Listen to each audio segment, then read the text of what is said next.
OK, cet après-midi, ça va être simple. Hem, Peut-être ça va être un rappel pour certains, mais l'objectif, c'est d'abord de discuter un peu de la place de l'Église et de la place des dons spirituels dans l'Église. Je sais que pour certains, vous dites plutôt charisme. Et ensuite, on va avoir un petit moment de pause et après on va s'amuser. C'est là où je vais vous faire bosser, je vais vous faire travailler un peu et comme vous avez entendu dans ma prière, il y a des excuses qui ne sont tout simplement pas acceptables.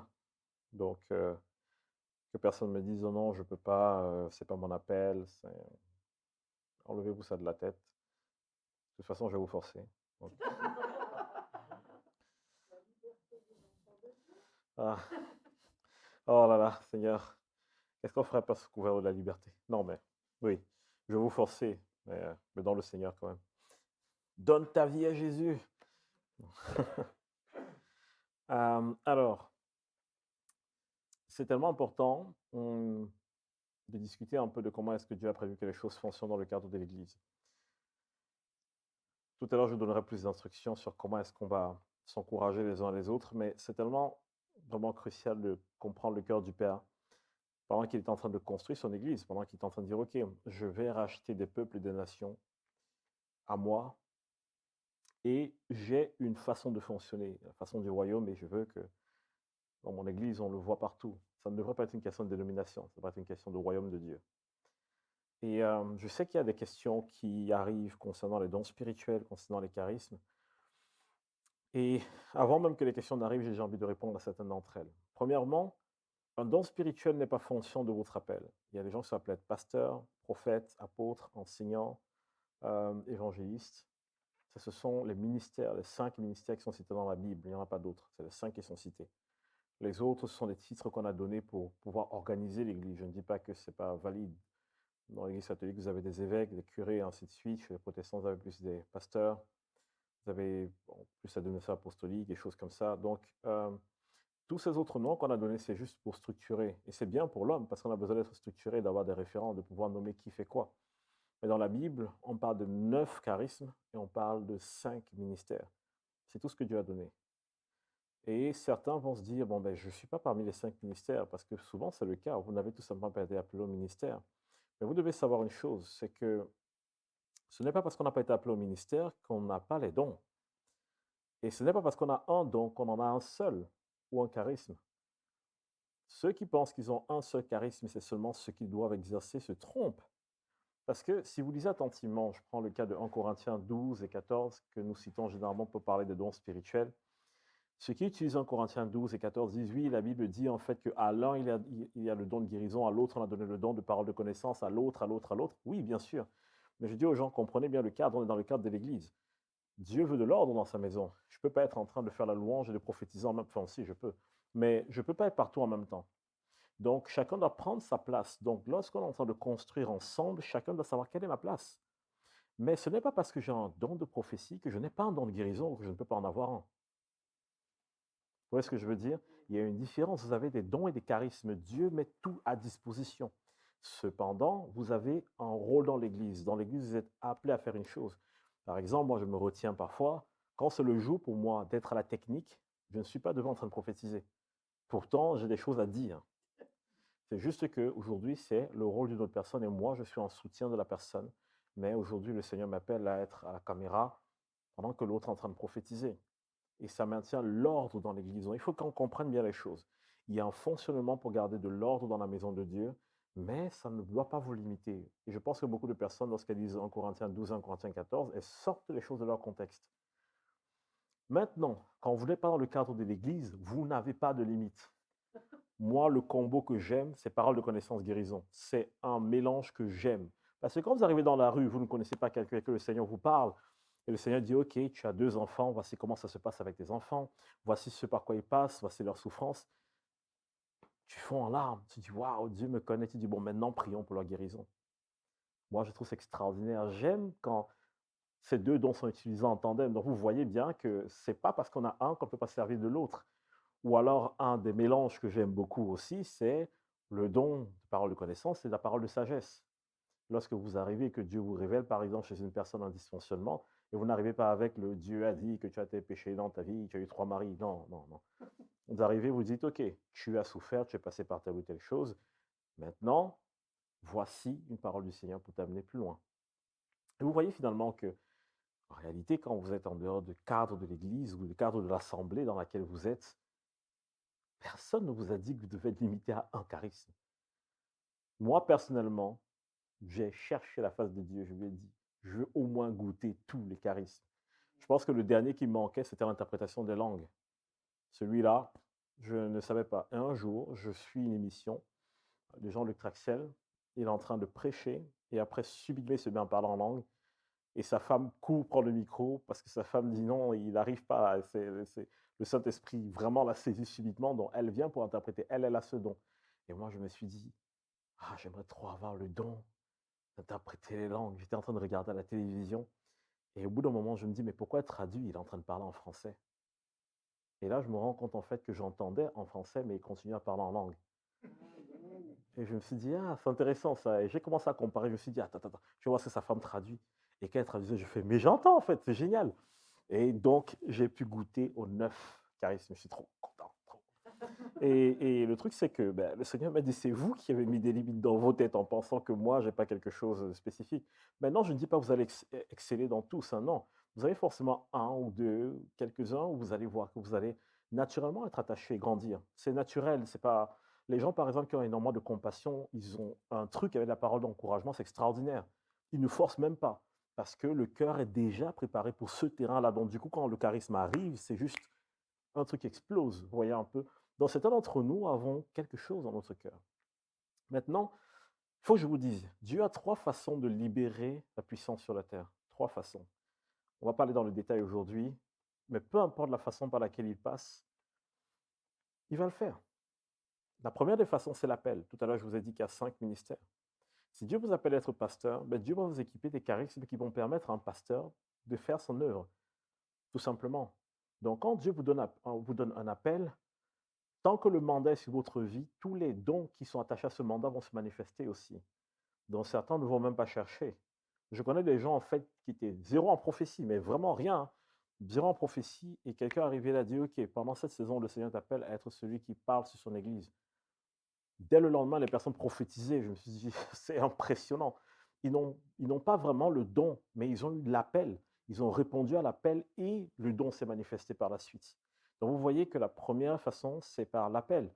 Maintenant, comme je dis, vous pouvez avoir un appel à servir dans l'Église, comme à ne pas servir dans l'Église. Donc peut-être que vous n'avez pas le mandat pour être dans le ministère. Mais il y a une deuxième chose par laquelle Dieu passe, c'est le don en lui-même. Comprenez ceci, ce n'est pas faites attention, et ça c'est un truc qu'on voit souvent dans les assemblées, des gens ont le don de prophétie, on les appelle prophètes, c'est faux. Je vais vous prendre un exemple, le roi Saül dans la Bible a marché avec des prophètes, il s'est mis à prophétiser, mais il n'était pas prophète, parce qu'au contact des prophètes, il a saisi l'onction qui se manifestait, mais ce n'était pas son appel, il n'était pas du tout prophète. De toute façon, dès qu'il est sorti de là, ça s'est arrêté. Mais vous, parce que le Seigneur vous aime et vous êtes ses enfants, il peut vous donner des dons, mais ça ne veut pas dire que vous avez l'office. Donc faites un peu attention au positionnement que vous prenez. Moi, je ne me présente pas comme prophète, pourtant des paroles prophétiques et des paroles de connaissance, j'en donne tous les week-ends, toutes les semaines aux gens. Mais tant qu'on ne m'a pas reconnu comme ça, je ne vais pas prendre cette position. Parce que le don, c'est une chose, l'appel, c'en est une autre. Parce que croyez-moi, le don ne vous responsabilise pas, l'appel vous responsabilise. Et quand vous prenez l'appel, quand vous prenez la mission, il y a des choses qui viennent avec, des combats, mais des victoires aussi. De toute façon, la Bible dit que celui qui a enseigné a un double honneur, n'est-ce pas? Donc, si vous avez un appel, il y a les combats qui vont avec, mais il y a l'honneur qui va avec. Donc, ne volons pas la place. Et parfois, on voit dans des combats ridicules dans des églises où il y a des gens qui sont blessés, qui veulent absolument être reconnus, qui manifestent un don, qui manifestent une capacité et qui se servent de ça pour essayer d'avoir une position dans l'église ou de manipuler pour être bien vu, d'écarter d'autres personnes. Bon, c'est le genre de choses que j'exècre un peu, mais c'est triste parce que ça prouve qu'on a besoin d'être guéri pour fonctionner correctement avec le Seigneur. Pas pour fonctionner avec la puissance, mais pour fonctionner correctement. Bon, dans la Bible, je peux vous prendre l'exemple de plein de personnes. Quand vous voyez leur vie, vous êtes en train de dire, oh là là, sa vie, elle n'est pas terrible. Mais juste à cause de l'appel qu'il y avait sur sa vie, Dieu se manifestait parce que Dieu respectait l'appel qu'il avait mis sur la vie de la personne. Donc, 2 façons. Il y a le ministère, l'appel, que Dieu vous a donné. Ensuite, la deuxième, c'est le don. Ce que ça appelle l'onction, hein, c'est bon, le don en tout cas que Dieu vous donne directement. Certains le développent, d'autres naissent avec. Je connais des gens dès petits, ils ont une sensibilité spirituelle extraordinaire. Dès petits, ils sentent les choses. Ces gens, malheureusement, s'ils tombent entre les mains des mauvaises personnes, ben, ça devient des médiums, ça devient des voyants. Mais s'ils tombent entre les mains de Christ, ça devient des prophètes extraordinaires, ou des prophètes, pas vraiment prophètes, mais des personnes prophétiques, c'est-à-dire avec une tendance pour prophétiser. Elles entendent Dieu, elles peuvent prophétiser, mais elles n'ont pas forcément l'appel sur leur vie. Et le troisième canal, et ça c'est le canal que j'aime le plus, parce que celui-là, n'importe qui peut le développer, c'est l'autorité du croyant. Jésus, lorsqu'il a envoyé les disciples, il leur a dit, allez, faites de toutes les nations des disciples. Et Jésus leur donne une mission. Voici les signes et les prodiges qui accompagneront ceux qui auront cru. En mon nom, ils feront quoi? Ils chasseront les démons, guériront les malades, ils imposeront les mains aux malades, ils seront guéris. Amen. Il y en a encore deux autres. Bon, il y en a un qui n'est pas dans ce verset, mais qui est plus loin, il parle de prophétiser, de parler de nouvelles langues. Donc, en fait, ces 5 choses qui viennent d'être citées, ce sont des choses que Jésus a dit que tous les croyants au monde peuvent manifester, que vous ayez le don ou pas, que vous ayez l'appel ou pas. Ça veut dire que n'importe qui dans cette salle peut poser les mains aux malades et guérissent. Appel, pas appel, don ou pas don. Et c'est souvent là où les gens sont frustrés, mais j'ai pas le don, le Seigneur m'a pas dit, j'ai pas besoin que tu aies le don, j'ai besoin que tu aies la foi. Parce que vous savez quoi? Quand on parle des dons, c'est les dons de l'esprit, n'est-ce pas? Souvenez-vous, les disciples de Jésus, quand ils chassaient les démons et guérissaient les malades, est-ce qu'ils avaient reçu le Saint-Esprit? Non, Jésus n'était pas encore mort, le Saint-Esprit est venu après la mort de Jésus, n'est-ce pas? Il n'avait pas le Saint-Esprit, mais il chassait les démons et guérissait les malades. Donc vous voyez qu'il fonctionnait avec quoi? Avec l'autorité de la foi, pas avec un don. Donc vous voyez que n'importe qui est capable. Et vous allez voir dans la Bible un autre cas, des disciples qui viennent se plaindre à Jésus en disant, il y a des gens là-bas en ton nom qui chassent les démons, mais ils ne marchent pas avec nous. Jésus dit, laissez faire, s'ils ne sont pas contre nous, ils sont pour nous. Vous vous rendez compte? Ils ont compris l'autorité qu'il y avait dans la foi, dans le nom de Jésus, et ça leur a servi pour manifester des choses. Après, il y a des gens qui ont toujours de mauvaises intentions, parce qu'on a aussi vu un autre groupe de personnes qui ont voulu faire pareil, ils se sont fait chicoter par les esprits. Donc vous voyez, j'ai juste envie de vous encourager déjà en posant cette base, de dire, peu importe où vous en êtes, que vous ayez été appelé dans le ministère ou pas, que vous ayez reçu un don spirituel, un charisme ou pas, peu importe. Aujourd'hui, vous êtes tous capables de prophétiser, tous capables de guérir les malades, tous capables de délivrer les captifs, tous capables de parler de nouvelles langues. Et ça, c'est l'héritage de n'importe qui ici. Voilà pourquoi je vous ai dit que je ne veux aucune excuse. Ne sortez pas un truc, non, mais je sais pas. C'est bon, maintenant vous savez. Donc, aucun de vous ici ne peut dire, Seigneur, je n'ai pas les moyens de le faire. Vous avez 3 canaux par lesquels ça peut passer. Si vous n'avez pas les 2 premiers, vous avez le troisième obligatoirement. Voilà pourquoi le corps de Christ est appelé à faire le ministère. Si vous lisez en Corinthiens 12, 1 Corinthiens 12 dit que les pasteurs, les prophètes, les apôtres, les enseignants, les évangélistes sont levés par Dieu pour préparer l'Église au ministère. Et voilà parfois où on fonctionne mal. Nous, on dit que ce sont les pasteurs qui exercent ce ministère. Ce n'est pas vrai, hein, c'est l'Église qui exerce ce ministère et les pasteurs et tout, ce sont des entraîneurs. Ça veut dire que en temps normal, mon rôle, c'est de vous coacher. Vous sortez et vous allez faire le ministère là où vous êtes. Ce n'est pas au pasteur de faire ça. Ce n'est pas comme ça que c'est prévu que ça fonctionne. C'est pour ça que nos autorités finissent tout en burn-out. Parce qu'elles font le travail de 100 personnes. Elles n'ont pas à faire ça.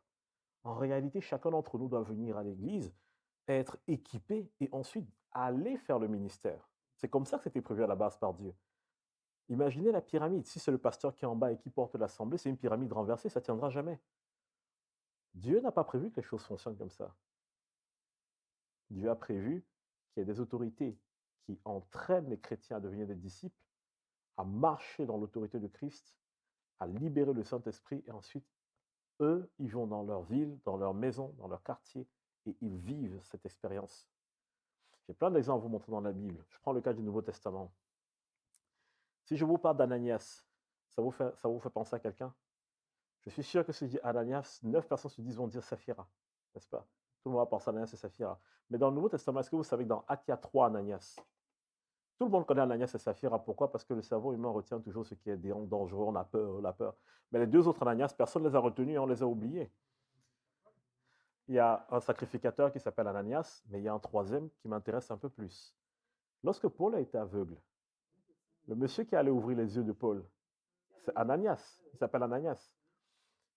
Vous avez encore entendu parler de cet apôtre, de ce disciple dans la Bible après ça? Jamais. Mais croyez-moi que s'il n'avait pas obéi à Dieu et allé ouvrir les yeux de Paul, ben, il n'y aurait pas eu Paul de Tarse ou Saul de Tarse ou qui. On n'aurait jamais entendu parler du ministère de Paul. Donc vous voyez que c'était un chrétien normal, mais il a ouvert les yeux d'un aveugle. Un chrétien normal, parce que Dieu lui a parlé, va à tel endroit, va prier pour Paul. Et une fois qu'il a fini de prier pour Paul, il est parti, on n'a plus entendu parler de lui. Paul a commencé son ministère. Un chrétien normal. C'est pour vous dire en fait que c'est pas une question d'un pasteur qui m'impose la main. C'est pas une question de mon frère peut m'imposer les mains. Mon frère peut m'amener près du Seigneur. Mon frère, entre frères et sœurs, normalement, devrait déjà fonctionner dans cet encouragement entre nous qui nous permettent d'aller plus loin. Voilà comment Dieu a conçu l'Église. C'est comme une matrice. Quand j'ai un problème dans ma vie, les premières personnes vers qui je me tourne, ce sont mes frères et sœurs. C'est comme ça que Dieu a conçu les choses à la base. Donc c'est aussi pour vous dire que même si vous n'êtes pas le futur Paul, vous êtes certainement Ananias. Et donc ça veut dire que en tant que chrétien normal, lambda, vous pouvez guérir les malades. Un truc qui me fait rire quand on parle parfois de l'église Actes des Apôtres, et la première église, l'église de Timothée, c'est pas dans la Bible, mais quand on étudie un peu les églises primitives, on étudie un peu les communautés que Timothée a gérées en tant que pasteur. Et à l'époque, vu qu'il y avait une grande persécution sur l'église, ben, les chrétiens se cachaient. Et les chrétiens étaient reconnaissables. Comment est-ce qu'ils étaient reconnaissables? Il y avait les symboles, comme vous connaissez, le fameux poisson. Bon, la croix, c'était évident, hein, tu mettais la croix, on te grillait rapidement quand même. Donc, il y avait des symboles comme ça que les chrétiens ont développés pour se faire reconnaître. Mais en réalité, ce n'est pas exactement ce qui s'est passé, hein. Les chrétiens se reconnaissaient autrement. Si tu ne faisais pas de miracle, tu n'étais pas chrétien. Quand tu venais dans une assemblée, Jésus est venu dans ma vie, on dit, ah bon, très bien, montre-nous que tu as le Saint-Esprit. Ils ne pouvaient pas te croire si tu n'as pas le Saint-Esprit. Quand Paul est venu les voir pour leur dire, le Seigneur Jésus m'a touché, ainsi de suite, les gens ont tourné le dos à Paul, ils ont dit, cher ami, non, pas du tout. Tant qu'on ne voit pas l'évidence de Dieu sur ta vie, tu ne fais pas partie des nôtres. Ils se méfiaient des autres. Mais quand ils voyaient une évidence du Saint-Esprit, ils se disaient, oui, Dieu est avec lui, il fait partie des nôtres. Aujourd'hui, si je demande aux chrétiens, quelle est l'évidence du Saint-Esprit dans votre vie, ça va être chaud, hein. Si je dis, allons dans la rue, vous guérissez un malade, comme ça je suis sûr que le Saint-Esprit est vraiment avec vous, ça va être un peu chaud. C'est pour vous dire qu'à l'époque, chez les chrétiens, ce n'était pas quelque chose de difficile, de tabou, de compliqué. Ils avaient cette foi que si le Saint-Esprit est avec eux, il y a quelque chose qui se passe. L'évidence qu'on voit dans Actes des Apôtres, par exemple, c'est là, le parler en langue. Aujourd'hui, je vois comment dans l'Église, le parler en langue est combattu, dans les communautés. Non, mais c'est bizarre, c'est pas... Hey, quand vous regardez Actes des Apôtres, c'était le premier don spirituel. Ça commençait par là. Tous les gens qui ont reçu le Saint-Esprit dans Actes des Apôtres ont tous parlé en langue, tous. Mais aujourd'hui, c'est un débat dans l'Église. Pourquoi? Pourquoi c'est un débat? C'est un truc que je ne comprends pas. Et je me rends donc compte que les chrétiens sont devenus des philosophes. Parce qu'on est en train de débattre sur des arguments. Moi, je suis sorti des débats chrétiens, j'ai arrêté ça. Je me suis dit, faites ce que vous voulez. De toute façon, quand Paul parle à Timothée, il dit, n'entre pas dans ce débat, dans ces généalogies, ces choses. Il dit, ne rentre pas là-dedans. Ne perds pas ton temps à cela. Et une parole qui, moi, m'a encouragé, c'est quand Paul parle à la fin de 2 Corinthiens, je crois que c'est 2 Corinthiens, enfin, le dernier chapitre de 2 Corinthiens. Et il dit, il y en a parmi vous qui sont troublés par des enseignants extérieurs. Ces enseignants disent connaître la vérité. Et Paul dit, ce qui est simple, c'est que vous allez les inviter et je viendrai. Ils vont prêcher leur évangile, je vais prêcher le nôtre et on va voir auquel Dieu répond. Il faut être sûr de soi, hein, Et moi, je me suis dit, voilà comment on ferme les bouches, voilà comment on arrête les débats. Arrêtez les débats politiques, arrêtez les débats chrétiens, sortez de là. Laissez le Saint-Esprit grandir au travers de vous, laissez le Saint-Esprit se manifester au travers de vous. Et je vous assure, les gens pourront vous dire ce qu'ils veulent, c'est leur problème. Moi, j'ai été invité dans un groupe de chrétiens une fois et ils ont voulu partir dans des débats comme d'habitude. Et je suis en train de me dire, je fais comment, Seigneur? Et il y avait parmi des témoins de Jéhovah, des baptistes, voilà, des gens, quand je voulais parler de dons spirituels, les poils s'hérissent, quoi. C'est, oh là là, arrêtez ça. Et il y a un gars qui me dit, ce sont des choses qui ont disparu avec les apôtres, c'était juste là pour pointer que le Saint-Esprit existe, mais c'est fini. Je lui dis, est-ce que tu as une évidence biblique de ce que tu dis? Oui, et il me sort des versets, mais tirés par les cheveux. Et vraiment, à ce moment, j'étais saisi par une sorte de défiance. Il y avait une fille dans l'assistance qui boitait, témoin de Jéhovah. Je dis à la fille, tu peux venir un instant, s'il te plaît, assieds-toi. Et je prie, je commande à sa jambe de se redresser, de pousser. Et la jambe pousse. Je dis au gars, écoute, tu peux croire ce que tu veux.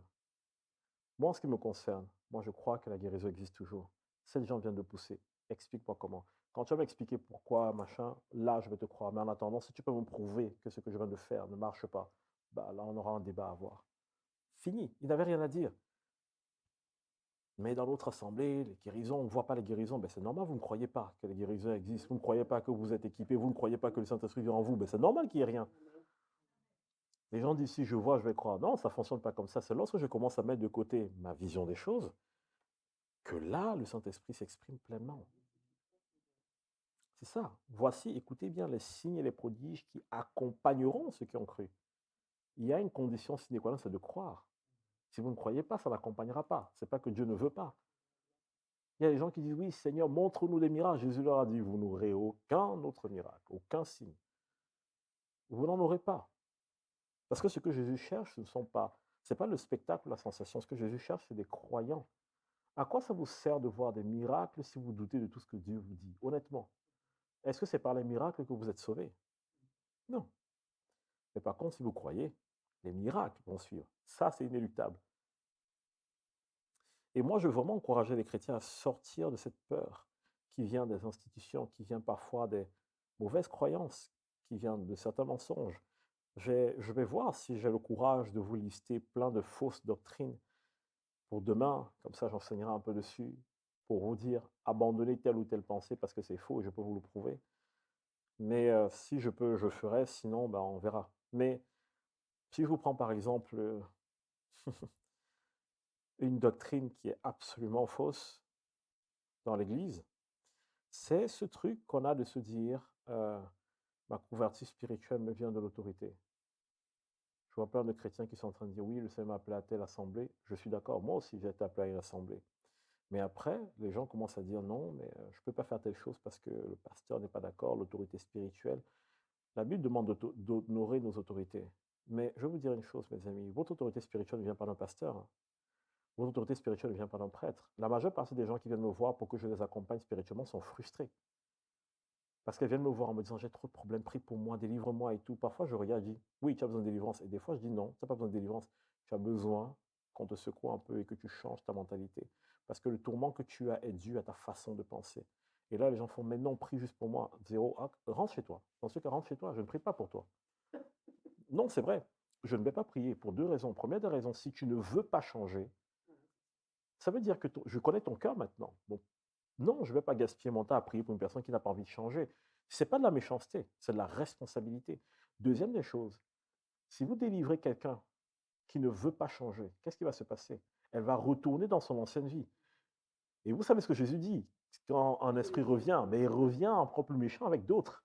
Donc en fait, en délivrant cette personne, c'est vous les responsables. Donc quand moi, je parle avec des gens qui ont des esprits qui les tourmentent et que je me rends compte qu'elles sont bloquées dans leur façon de penser, dans leur style de vie, elles ne veulent pas changer, je leur dis, le jour où vous serez fatigués, revenez me voir et je chasse cet esprit. Mais tant que vous voulez continuer à vivre ce style de vie, je ne chasse pas cet esprit. Une dame est venue me voir en me disant, j'ai tel esprit, machin. J'ai dit, écoutez, vous vivez en concubinage avec un homme, je ne vous juge pas, vous faites ce que vous voulez. Vous vivez en concubinage avec un homme, jusqu'ici, pas de souci. Le problème, c'est que cet homme, j'ai eu la révélation que cet homme, lui, vit des doubles vies. Oui, je sais, machin, mais je l'aime et tout. Ah bon, vous l'aimez? Lui, il passe son temps à aller choper des trucs ailleurs, des esprits avec d'autres personnes. Il vient vous donner ça à la maison et vous l'aimez. J'ai dit, bon, vous savez quoi? Même si je vous délivre, vous n'allez pas changer votre vision des choses. Ça veut dire qu'il continuera à vous ramener des esprits à la maison. Et vous reviendrez encore me voir dans quelques mois pour me dire, délivre-moi. C'est illogique. Je dis, madame, si je vous délivre, la prochaine fois que vous reviendrez ici, vous serez peut-être à l'article de la mort. J'ai dit, c'est par amour que je ne peux pas vous délivrer. Tant que vous ne décidez pas, soit de lui mettre la pression pour qu'il change, soit de sortir de cette relation, en vous délivrant, je vous mets en danger. Et beaucoup de gens n'entendent pas ça comme ça. Beaucoup de gens qui m'ont entendu refuser de faire des délivrances ont souvent cru que j'étais dur et que je pensais que les gens devaient mériter l'amour de Dieu. J'ai dit non, ce n'est pas une question de mérite en fait, c'est une question de sagesse. Cette femme, si je la laisse repartir libre dans ce style de vie, la prochaine fois qu'elle reviendra, si elle revient, ça va être grave. Et j'ai déjà eu le cas plusieurs fois où j'ai prié pour des personnes qui ont été délivrées. Au début, j'étais juste le chrétien qui se disait: «Oh, mais Jésus les aime, je vais délivrer». Et je délivrais des gens. Et un jour, j'ai un jeune homme qui est venu, mais l'état dans lequel il est arrivé, je me suis dit: «Qu'est-ce qui s'est passé?» On dit: «Non, mais il est retourné encore dans son ancienne vie, machin». Mais il s'est passé ce qui s'est passé. Je ne vous dis pas que tout va vous tomber dessus tout de suite, hein, parce que les esprits n'entrent pas toujours de façon immédiate, hein. Le problème, c'est que le jour où ils entrent, ils sont entrés. Donc vous voyez qu'il y a vraiment ce besoin dans le corps de Christ de grandir, de se développer, d'arrêter d'être dans des débats et des disputes inutiles. Moi, je ne suis pas d'accord avec plein de dénominations, mais je m'en fiche, parce qu'en réalité, pour être honnête avec vous, d'accord ou pas d'accord, est-ce que c'est ça qui va vous sauver? Est-ce que c'est ça qui va vous libérer? Est-ce que c'est ça qui va faire que vous viviez la vie du royaume sur la terre? Non. Donc, pour moi, ça ne m'intéresse pas. C'est pour ça que j'ai des gens qui m'ont dit: «Mais comment ça se fait que tu ailles enseigner dans des trucs œcuméniques avec des cathos et tout?» Et je dis: «C'est quoi le problème des cathos?» «Ah, mais je pense que dans certaines doctrines catho, il y a des problèmes». Oui, je le pense aussi. Mais justement, si tu estimes qu'il y a des problèmes, ben, va enseigner chez les cathos, justement. Je ne sais pas. Oui, mais les luthériens, ils croient telle chose. Je dis: «Ben, dans ce cas, pourquoi est-ce que tu n'enseignes pas chez les luthériens?» «Oui, mais les juifs messianiques». Je dis: «Bon, écoute, le Seigneur m'a donné comme mandat de parler à son peuple. Je ne veux pas savoir de quelle église tu viens, ça ne m'intéresse pas. Je veux juste savoir une chose, en qui est-ce que tu as cru? C'est tout ce qui m'intéresse. Le reste, on n'a pas le temps. On a passé des siècles à se faire des guerres. Pourtant, les enfants de Dieu ont tout ce qu'il faut dans la parole de Dieu pour prendre l'autorité dans ce monde et pour libérer le royaume de Dieu. Et nous, on est en train de se disputer sur des détails, sur des bêtises. Et c'est pour ça que moi, quand je fais des ateliers, il y a des choses sur lesquelles je suis intransigeant. Il y a une chose notamment sur laquelle je suis très dur. Et je vous promets, je peux virer une personne d'une conférence à cause de ça. Et là, je vous le dis, je suis quelqu'un de très conciliant, très gentil. Voilà, mais il y a une chose que je ne tolère pas. Quand je demande aux gens d'apprendre la prophétie, je leur interdis de donner des paroles de correction aux gens. Je dis interdit. Vous n'êtes pas là pour dire aux gens ce qui ne va pas dans leur vie. Même si vous l'avez, taisez-vous. Ce n'est pas votre rôle. Parce que Dieu a levé des pasteurs qui aiment ses brebis pour corriger les brebis. On ne corrige pas une brebis parce qu'on a reçu une parole de Dieu. On la corrige quand on a reçu une autorité de Dieu sur la vie de la personne. Et voilà pourquoi il y a beaucoup de dégâts dans les églises. Parce que les gens qui se lèvent sur vous pour vous corriger ne vous aiment pas. Ou les gens qui se lèvent sur vous pour vous corriger ne veulent pas grandir en maturité, en sagesse. Ma mère avait l'habitude de me dire: «Pourquoi est-ce que tu écoutes tes camarades? Ils ne sont pas allés plus loin que toi dans la vie. Donc ils ne peuvent pas t'amener plus loin.» Et elle a raison. Votre copine qui a beau avoir un don, je ne sais pas, de prophétie ou quoi que ce soit, elle n'est pas allée plus loin que vous, c'est votre copine. Si elle estime être positionnée par Dieu, qu'elle laisse que les gens la reconnaissent, que Dieu la mette en position d'autorité pour qu'elle puisse vous corriger. Autrement, son rôle, c'est de vous aimer, pas de vous corriger.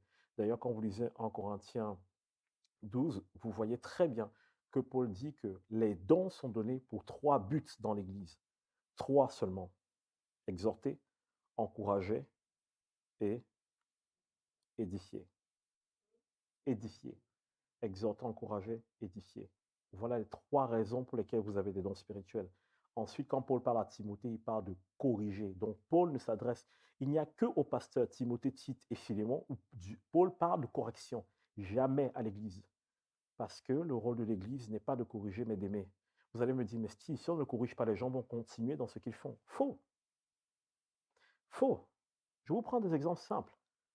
Lorsque Jésus monte dans la barque de Pierre, Jésus dit à Pierre: «Jette ton filet.» Pierre: «Oui, mais j'ai péché toute la nuit.» Il dit: «Je sais, jette ton filet.» Pierre jette le filet, le poisson remonte. Pierre prend conscience de qui est dans son bateau. Quelle est la réaction de Pierre? «Éloigne-toi de moi parce que je suis un pécheur.» Jésus lui dit: «Non, arrête ça. Viens, on va changer le monde. Je vais te faire pécher des hommes maintenant.» Est-ce que Jésus avait besoin de faire un reproche à Pierre ou de corriger Pierre ou d'afficher Pierre pour qu'il change? Non. Quand la gloire de Dieu éclate dans la vie d'une personne et que la bonté de Dieu se manifeste, la repentance est le fruit. Vous voulez que vos amis se repentent? Priez pour qu'ils rencontrent la bonté et la grâce de Dieu. La repentance va être automatique. Si vous avez passé votre vie à faire n'importe quoi aux gens et qu'un jour Dieu se présente à vous et il vous bénit, ça va tellement vous travailler. L'être humain va dire: «Où est le piège?» Où est le piège? Il y a un truc qui... Et donc, naturellement, il y a quelque chose chez vous qui va être travaillé. Regardez attentivement toutes les personnes qui ont approché Jésus. Lorsqu'ils ont approché Jésus avec la position de rabbi, ils ont eu une instruction de Jésus. Lorsqu'ils ont approché Jésus avec la position du, comment on appelle ça, du fauteur de troubles, c'était juste des injures. Mais lorsqu'ils ont approché Jésus avec la position du pauvre pécheur qui a besoin de Dieu, ils ont reçu miséricorde. Bon, maintenant, je vous dis, hein, vous n'êtes pas des pauvres pécheurs. Ne dites plus jamais ça. La Bible dit dans 1 Corinthiens que vous êtes des saints. Saint veut dire être sanctifié, mis à part. Saint ne veut pas dire être parfait. Saint veut dire être mis à part par Dieu. Donc, quand on reçoit le Saint-Esprit, la Bible dit vous avez été scellés du Saint-Esprit par lequel vous avez été sanctifiés. C'est aussi écrit dans Hébreux 10. Donc, vous avez été mis à part. Ça veut dire que les saints ne sont pas, s'il vous plaît, les personnes qu'on voit dans les gravures dans nos églises. Les saints, c'est le corps de Christ. Sanctifié, ça dit mis à part, ça dit scellé par le Saint-Esprit. Maintenant, je ne dis pas qu'il ne faut pas vénérer, il ne faut pas honorer ces personnes. Elles ont fait des choses incroyables pour l'Église. Il faut honorer ces personnes. On a l'honneur pour nos anciens. C'est normal. C'est la moindre des choses. Mais ne voyez pas toutes ces personnes comme des gens qui sont, oh là là, tellement... D'ailleurs, si vous regardez toutes ces personnes qu'on appelle saints dans nos églises, vous allez remarquer que c'était des personnes comme vous et moi, qui cherchaient la face de Dieu, qui ont vu des problèmes et qui ont cherché Dieu pour trouver des solutions. Et on dit, waouh, ils sont des saints. Mais en réalité, c'est le destin de tout le monde. Combien d'entre nous qui sont en train de chercher des solutions? Combien d'entre nous sommes en train de dire, Seigneur, ma vie doit servir à quelque chose? Ou alors, est-ce qu'on est assis dans l'église, on dit juste Amen quand le pasteur dit Dieu va te bénir cette semaine? Bien sûr, Dieu va te bénir, mais dans quel but? Un chrétien doit réfléchir en termes de fleuve et non pas de lac. Le lac, l'eau stagne. Et quand ça stagne, ça pourrit. Un fleuve, l'eau coule, elle est toujours fraîche. Quand les gens reçoivent des bénédictions de Dieu, ils s'accrochent à ça. Et elles vont manquer tôt ou tard. Mais quand vous recevez une bénédiction de Dieu et que vous libérez la bénédiction, vous en recevez, vous libérez, vous devenez un canal, vous êtes inépuisable. Ça va toujours couler encore et encore et encore. Voilà la bonne mentalité du royaume. J'ai plein d'exemples par rapport à ça, plein de témoignages par rapport à ça, même dans ma propre vie. On m'a offert une voiture, je n'avais pas de permis. Et cette voiture m'a causé plus de problèmes qu'autre chose. Et un jour, je vois un jeune et je passais par une situation financière très difficile. Je vois un jeune, je lui dis, écoute, j'aime vraiment ce que tu fais avec le Seigneur. Je sais que tu viens d'avoir ton permis, je t'offre ma voiture. Il me dit, mais non, tu peux pas m'offrir une voiture. Je dis, si, je te l'offre, prends. Il me dit, mais tu peux la vendre et tout. Je dis, non, je te l'offre, j'ai vraiment un cœur de te l'offrir. Prends-la. Et il était choqué parce qu'il s'est dit, mais c'est qui ce gars qui offre des voitures? Il est fou. On ne fait pas ça en fait. Je lui ai offert la voiture et quelques jours après, je ne sais plus de combien de milliers d'euros on m'a béni. Comme ça. J'ai payé mes dettes. Comme ça. Il faut qu'on sorte de cet état d'esprit où on a besoin absolument de contrôler les bénédictions. Et je veux vous bousculer exprès parce que je ne veux pas aujourd'hui que les gens, pendant le temps de l'atelier, soient en train de trop se préserver par peur de faire des erreurs. Si vous faites des erreurs, c'est moi qui vais prendre. Ce n'est pas grave.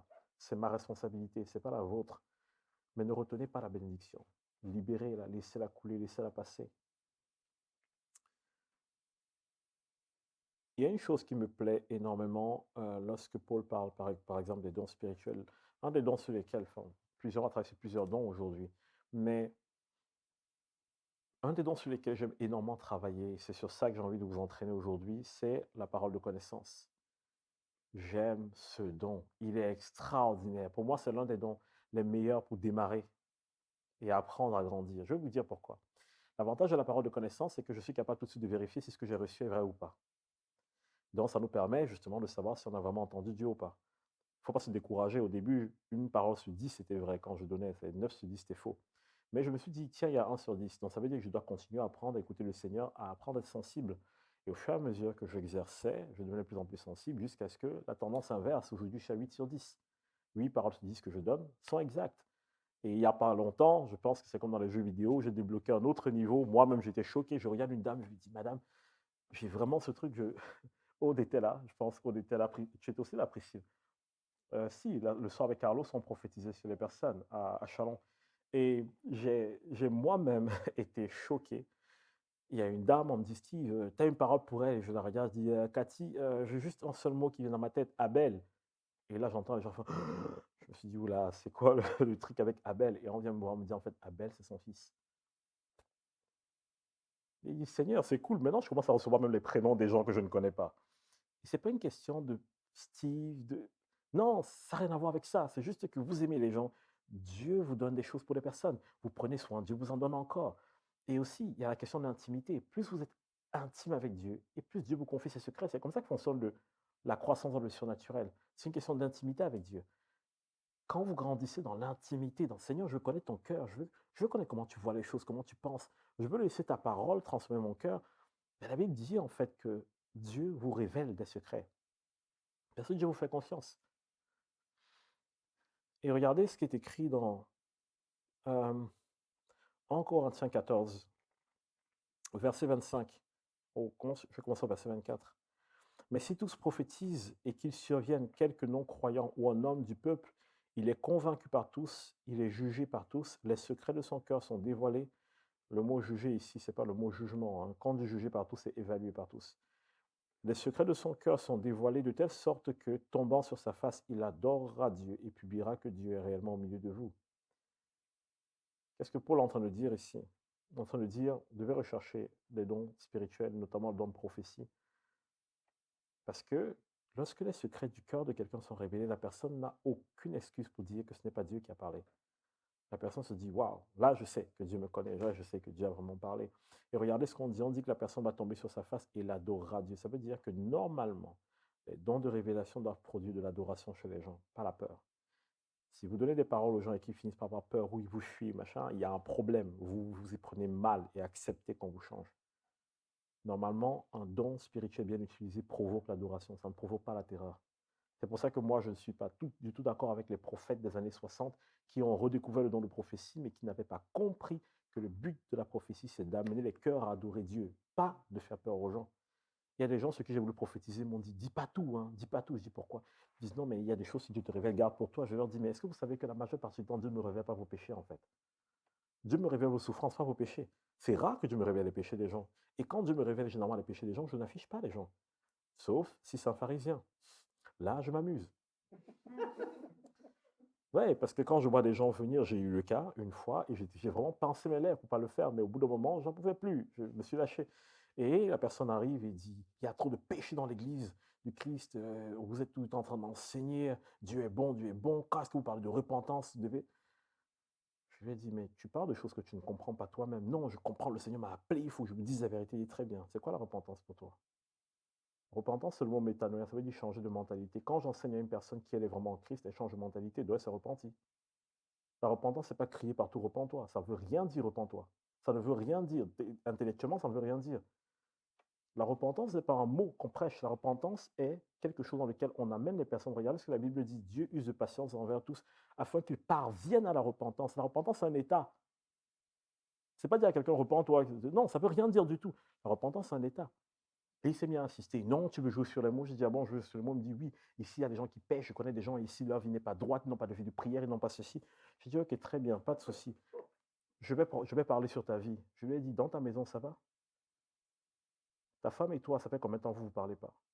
Et là, il s'arrête, il me regarde. Qui t'a dit ça? Je lui dis, tu veux jouer à ça? On va jouer à ça. Je lui dis, tu veux que je te parle de ta vie maintenant? Tu veux que je te dise tout ce que c'est en ce moment sur ta vie? Tu veux que je te dise ce que tu fais en secret avec ton téléphone? Quand tu es devant les gens. Et là, il s'est calmé. J'ai dit, si tu veux venir avec cette attitude, souviens-toi de Jésus. Mais Jésus prenait un malin plaisir. Il y a une partie qui me fait rire avec Jésus, où les pharisiens viennent, ils commencent à condamner Jésus. Jésus se tourne, hein, il dit à la foule, écoutez, il est interdit d'insulter son frère ou sa sœur, et celui même qui dit à son frère imbécile doit aller dans la géhenne. Et il se tourne devant les pharisiens et dit, imbécile. Lisez votre Bible, il y a le mot, c'est le mot raka qui est utilisé.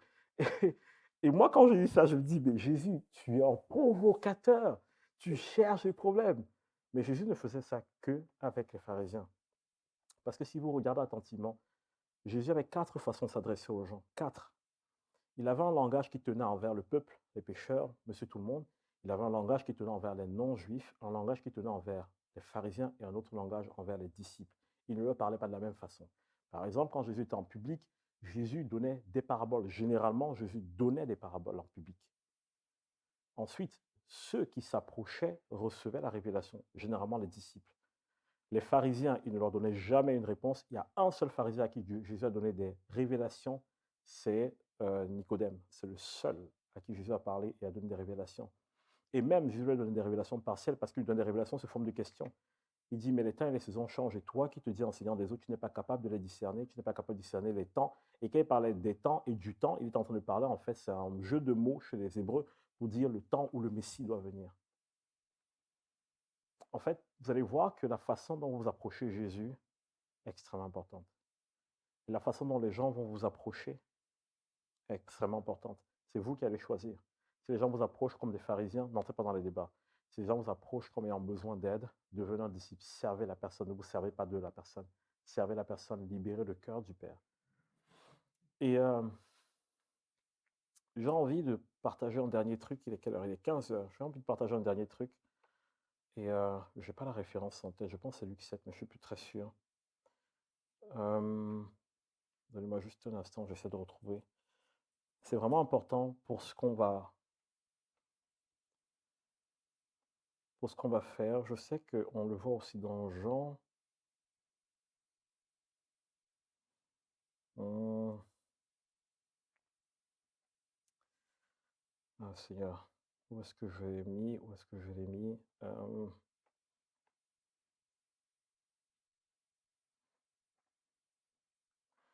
C'est le passage en fait où Jésus va dans le temple et que Jésus voit qu'il y a des personnes qui sont en train de trafiquer dans le temple. Et Jésus entre vraiment dans une colère.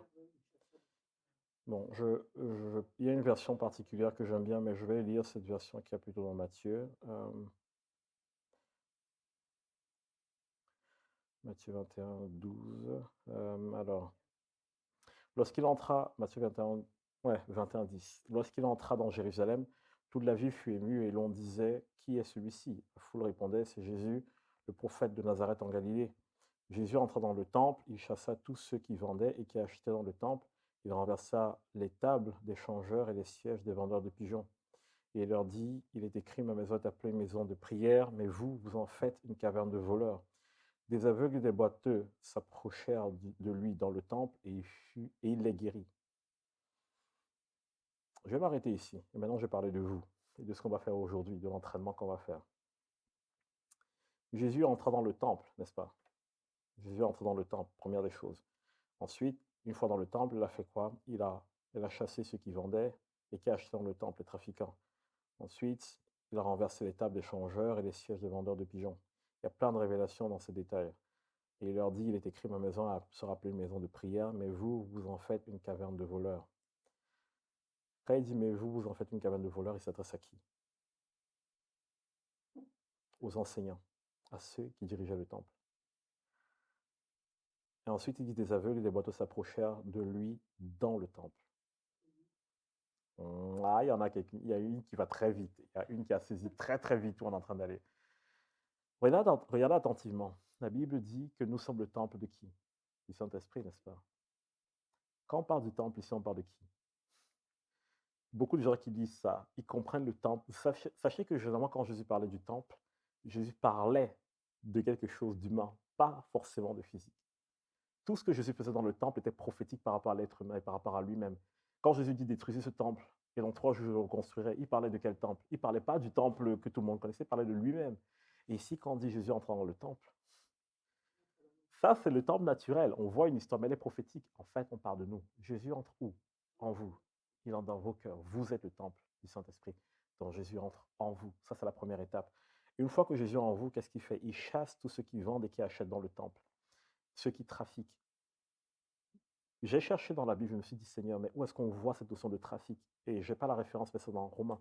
Romains parle des pensées. Romains dit, vous êtes accusés parce que vos pensées vous accusent et vous justifient tour à tour. Beaucoup de gens pensent que quand ils ont une pensée de condamnation, c'est le Saint-Esprit qui leur dit, oh, tu ne peux pas faire ça. Non, ce sont vos propres pensées, ce n'est pas le Saint-Esprit. Je vais vous dire tout à l'heure pourquoi. Mais regardez attentivement ce qui se passe. Nos propres pensées, notre propre conscience, soit nous accusent, soit nous justifient. Et c'est comme un dilemme en nous. C'est ça le trafic. Ces gens qui viennent échanger, trafiquer. Et souvent, ces trafiquants, c'est qui? Ces trafiquants, c'est notre passé, c'est notre histoire, ce sont nos peurs, ce sont les paroles qu'on a dites sur nous. C'est ça, ces pensées qui viennent nous faire la guerre dans les pensées, qui viennent nous faire la guerre en nous, en fait.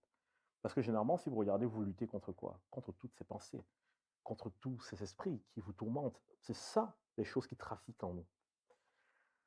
Maintenant, Jésus dit qu'il renverse la table des changeurs et les sièges des vendeurs de pigeons. Alors, je vais vous dire une chose. Pigeon, ici, quand j'ai lu ça, Saint-Esprit m'a dit, il y a une révélation, il faut que tu la saisisses. Et quand je lisais dans l'Ancien Testament, je me suis rendu compte que une des choses où on trichait parfois au temple pour essayer de faire passer des offrandes en soum-soum, c'était de peindre en fait des pigeons en blanc pour qu'ils ressemblent à des colombes. Donc le pigeon est l'illustration de l'usurpation du Saint-Esprit. La colombe est la révélation du Saint-Esprit. La colombe pointe vers le Saint-Esprit. Le pigeon pointe vers les choses qu'on utilise pour usurper le Saint-Esprit. On le voit par exemple dans le temple de Jérusalem. Lorsqu'il a été détruit, les rois ont laissé prendre les ustensiles saints dans le temple et ils les ont remplacés par des ustensiles. Au lieu de les remplacer par de l'or, ils les ont remplacés par du cuivre. Et le cuivre a toujours été l'expression de l'usurpation de la gloire de Dieu. Parce que de loin, vous ne pourrez pas reconnaître l'or et le cuivre. De loin, si vous regardez, elles ont presque la même texture. De loin, ce n'est pas reconnaissable. Il faut s'approcher et toucher pour savoir parfois.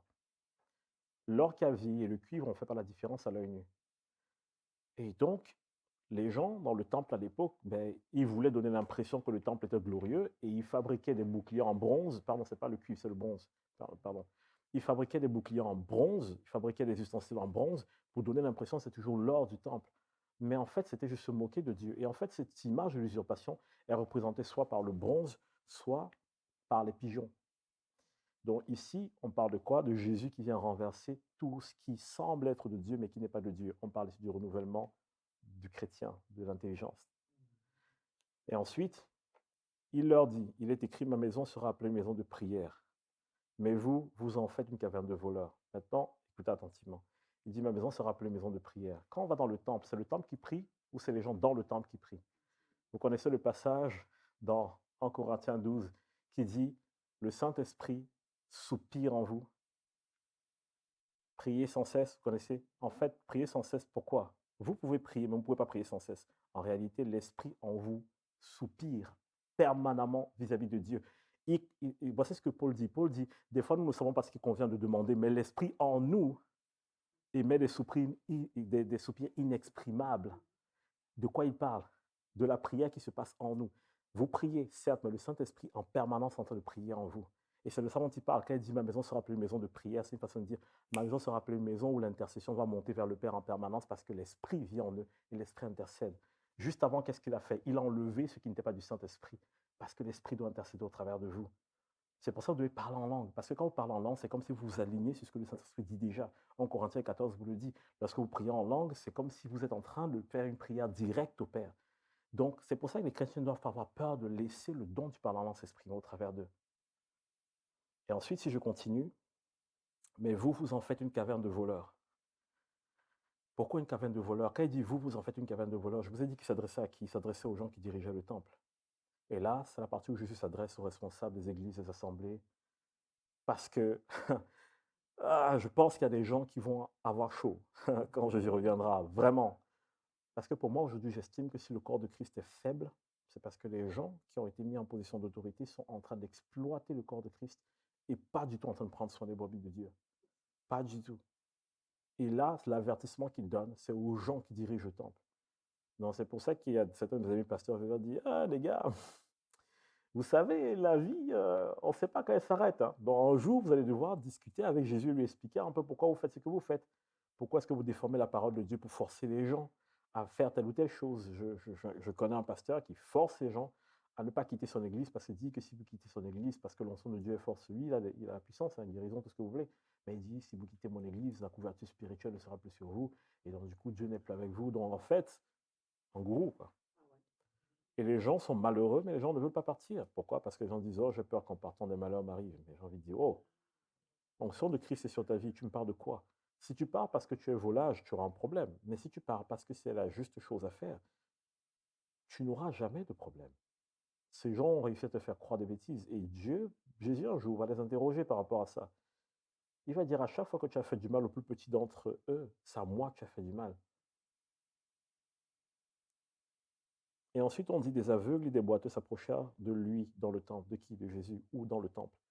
En d'autres termes, les boiteux et les aveugles s'approchent de qui?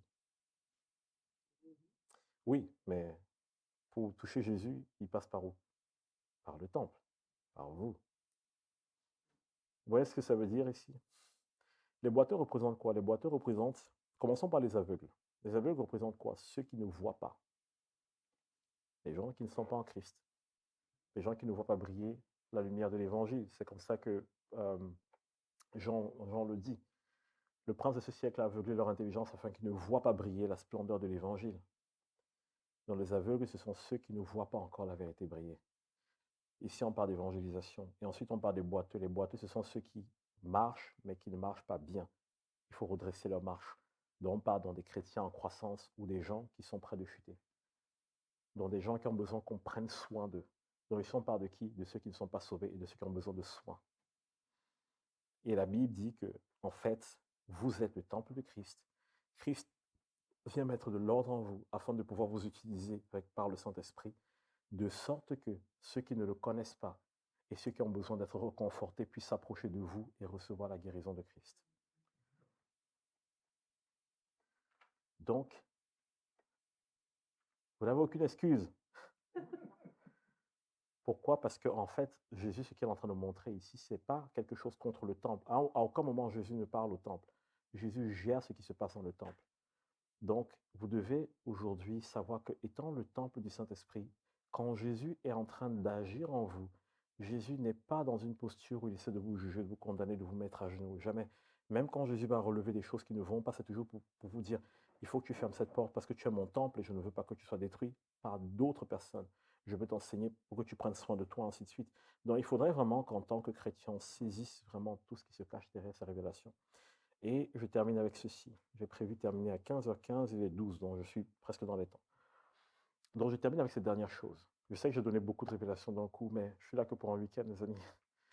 On va tout à l'heure afficher les podcasts et tout, et je vais mettre des épisodes sur les podcasts au fur et à mesure, donc vous pourrez réécouter des choses. Vous pourrez réécouter aussi sur la chaîne YouTube. Et l'avantage, c'est que du coup, vous pourrez mettre des pauses des fois pour méditer aussi. Donc, désolé si je balance plein de trucs. Euh, une chose qui est importante et sur laquelle je voulais terminer, je vous ai dit tout à l'heure que... ah mince, je l'avais, je viens de la perdre. Seigneur, je voulais parler de quoi déjà? Je vous ai dit que je parlais de ça tout à l'heure.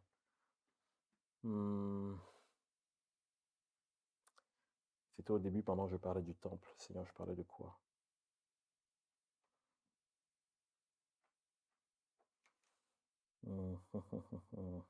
C'était quoi, Seigneur? C'était quoi? C'était quoi?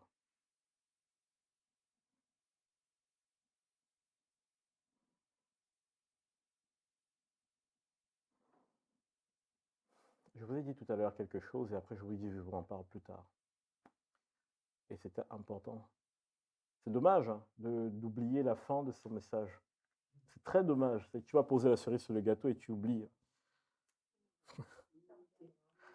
Ouais.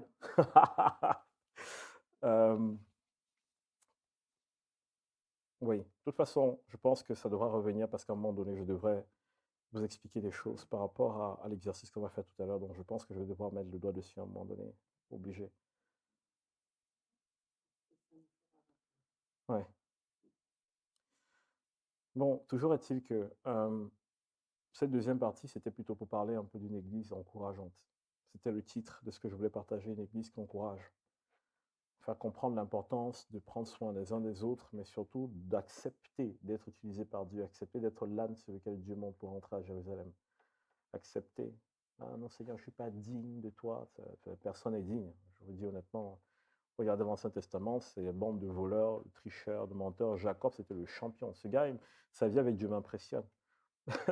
J'ai vu un mème, il n'y a pas longtemps, une image humoristique, il n'y a pas longtemps sur Internet, où on montre deux images. La première, on dit la réaction des gens quand ils voient un ange. On voit la personne effrayée par terre. Et on met la réaction de Jacob quand il voit un ange. Et on voit en train de lutter. La majeure partie des gens seraient allés se cacher. Et toi, tu vois l'ange, bagarre direct. Donc voilà, on a de tout dans la Bible. On a de tout dans la Bible. Mais moi, ce qui m'encourage beaucoup pour le corps de Christ, c'est de me dire qu'au final, peu importe nos manquements, peu importe nos limites, peu importe nos faiblesses, peu importe d'où on vient, il n'y a pas une seule personne que Dieu ne puisse utiliser. Et à notre tour, notre responsabilité, ce n'est pas seulement d'avoir les dons, la puissance, mais notre responsabilité aussi, c'est de représenter correctement le cœur du Père. Donc voilà pourquoi cet après-midi, vous allez apprendre à aimer les gens. Et quand vous allez retourner dans vos assemblées, aimez les gens, surtout ceux qui vous énervent. Aimez les gens, aimez-les vraiment. Ne vous inquiétez pas, quand on fait un travail pastoral, on a envie d'étrangler les gens. Des fois, une personne te parle et tu l'écoutes. Et non, moi, je suis honnête. Hein, je fais pas semblant. Je joue pas à la personne parfaite. Jamais. Ceux qui sont proches de moi savent que moi, quand je suis avec mes proches, je leur dis tout ce qui me passe par la tête. Moi, je suis honnête devant le Seigneur. Des fois, je rentre chez moi, je m'assois, Dieu, Seigneur, cette dame, elle me saoule. Je dis, mais elle me fatigue. Je dis au Seigneur, tu fais comment pour la supporter? Parce que là, donne-moi une astuce. Non, je suis honnête avec le Seigneur. Devant elle, je prends sur moi parce que c'est ma responsabilité de représenter l'amour du Père. Mais c'est pas évident. Donc, je vais devant le Seigneur, dire au Seigneur, je suis dans l'obéissance, mais tu vois mon cœur. Et tu vois, je suis à deux doigts de l'insulter. Donc, s'il te plaît, fais quelque chose. Bon, non, je n'insulte pas les gens, je vous rassure, j'exagère un peu. Mais c'est juste pour vous dire que oui, vous aurez des personnes qui vont vous énerver. Vous aurez toujours cette personne dans l'assemblée qui va être là, on dirait qu'elle est en train de scruter tout ce qui ne va pas chez vous. Vous l'aurez, cette personne, ne vous inquiétez pas, ça viendra. Mais votre rôle, c'est de l'aimer. Jésus a marché avec Judas pendant 3 ans et demi, il savait exactement qui était Judas. Jésus est resté calme, Jésus est resté posé. Et oui, j'ai voulu faire une blague, j'ai voulu l'esquiver, mais je suis obligé de la faire parce que je vois un couple qui se touche et j'ai envie de dire, parfois, la personne qui va vous énerver, vous titiller, elle est dans votre lit, elle est mariée avec vous. Donc, parfois, c'est cette personne qui va sortir le meilleur de vous. C'est comme ça que je préfère le dire. Cette personne va vraiment sortir le meilleur de vous. Ouais, Seigneur, je veux grandir dans les fruits de l'esprit. Dieu va vous donner un mari ou une épouse qui va éprouver les fruits de l'esprit dans votre vie. Vous allez la regarder, vous allez dire, heureusement que j'aime Dieu, hein, parce que franchement, j'ai un pasteur qui a fait une blague une fois devant l'église, il m'a fait rigoler. Il a dit, des fois, Dieu vous a sauvé, pas pour vous, mais pour les autres. Parce que si vous laissez dans le monde, il y a des gens qui seraient déjà morts. Donc, mais non, n'ayez pas peur, ne partez pas du principe que ça va être forcément dur ou difficile en couple. C'est pas ce que je suis en train de dire. Ce que je suis en train de dire, c'est que on a vraiment cette grâce que Dieu veut nous forger à son image, à sa ressemblance, comme il l'a déjà fait de toute façon avec le Saint-Esprit. Et c'était déjà le cas d'Adam. Quand Jésus nous a appelés et qu'on a accepté Jésus, on est retourné dans l'héritage d'Adam, c'est-à-dire la domination sur la terre. Maintenant, il faut qu'on marche dans cette domination. Et donc, ça va demander d'accepter que Dieu élève en nous les dons spirituels et charismes, mais qu'il élève aussi en nous les fruits de l'esprit. Donc voilà pourquoi je veux aujourd'hui qu'on travaille sur manifester les dons, mais ne perdons pas de vue le fait que la finalité des fruits, du fruit de l'esprit, c'est l'amour, n'est-ce pas? Donc ça va toujours être la chose que nous poursuivons par-delà tout. Généralement, quand j'ai des paroles de connaissance, je ne me retrouve pas flagellé ou insulté par les gens. Généralement, ça se passe très très bien. Depuis que je donne des paroles de connaissance, je pense que c'est même pas arrivé 3, 4 fois qu'on prenne mal ou qu'on m'insulte. Peut-être ça va arriver aujourd'hui, je ne sais pas. Mais ce n'est pas arrivé, ou sinon très rarement. Et je vous dis pourquoi. Parce que ce que je cherche par-dessus tout, c'est exprimer de l'amour sincère, pas des trucs du style, mais je te gifle parce que je t'aime. C'est pas ça. De l'amour sincère. Pourquoi? Parce que même si vous donnez une parole et qu'elle n'est pas vraie, si les gens se sentent aimés, les gens retiennent ça. Les gens ne retiennent pas que vous avez donné une parole de connaissance et de passer à côté. Aimez les gens. Même si vous vous trompez, les gens retiendront toujours que vous les avez aimés. Moi, je prophétisais sur une dame, je me suis vautré. Tout ce que j'ai dit sur elle était faux. La dame était patiente et tout. Et la dame est revenue dimanche après à l'église. Je me suis dit, oula, pourquoi elle est revenue? Et elle vient me voir, elle me fait, franchement, toute la semaine, ce que tu as dit m'a travaillé. Je dis, mais tout était faux. Elle me dit, non, je ne parle pas de ça. Je dis, dans ta façon de faire. Elle me dit, on ne m'a jamais manifesté autant d'amour. Elle dit, je me suis vraiment senti accueilli. Moi, j'étais concentré sur le fait que toutes les paroles que j'ai données, j'étais à côté de la plaque.